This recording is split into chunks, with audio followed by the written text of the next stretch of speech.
নমস্কার। আজ আমার কবিতা মোহাম্মদ ফায়াদ মিয়ার লেখা কবিতা ভালোবাসা।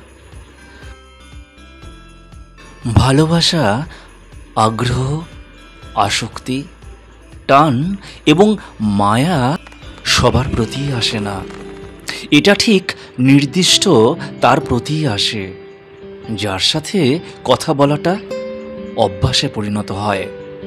প্রচণ্ড হতাশায় যখন মুখ থুবড়ে পড়ে থাকবেন, তখন ইচ্ছে হবে কারো সাথে গল্প করতে, কারো সাথে সময় কাটাতে, আবার কাউকে না কাউকে ভরসা করতে।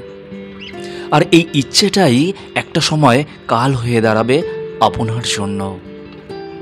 এ যুগে মানুষ কারো জীবনে কাউকে ভালো রাখতে আসে না, তারা আসেই ভালো থাকতে।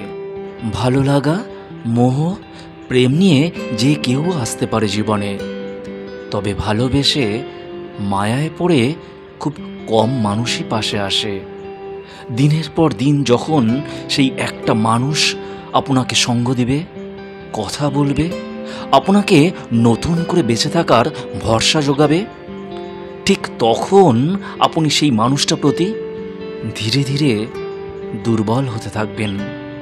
আপনার সময় ব্যয় করিয়ে যে মানুষটা কেবল নিজে ভালো থাকতো, একটা সময় সেই আপনাকে একা করে দিবে। অবহেলা, অনাগ্রহ, সময় না দেওয়া, ব্যস্ততার অজুহাতে আপনাকে অনেক দূরে ঠেলে দিবে। জানেন তো, অতিরিক্ত নির্ভরশীলতা কখনো কখনো চরম একাকিত্ব ডেকে আনে। আপনি যখন সেই মানুষটার প্রতি নির্ভরশীল, ঠিক তখন সে আপনাকে একা করে দিবে।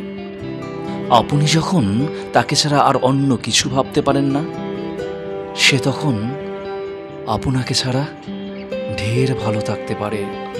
জীবনের এক আশ্চর্যজনক ব্যাপার, হতাশা কিংবা একাকিত্ব দূর করতে আমরা যারা কাউকে ভরসা করি, ভালোবাসি, ঠিক সেই মানুষটাই আমাদের আরও বেশি একা করে দেয়।